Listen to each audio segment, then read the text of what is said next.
Hello guys, welcome to Happy Streamers channel. Hope you're doing well.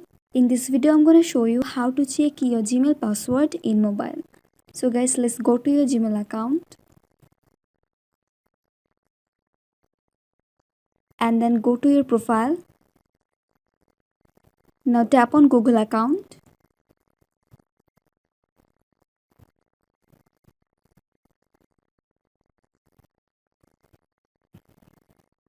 Now go to security.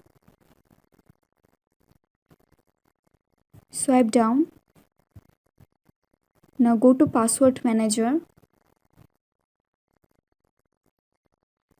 Now tap on google.com.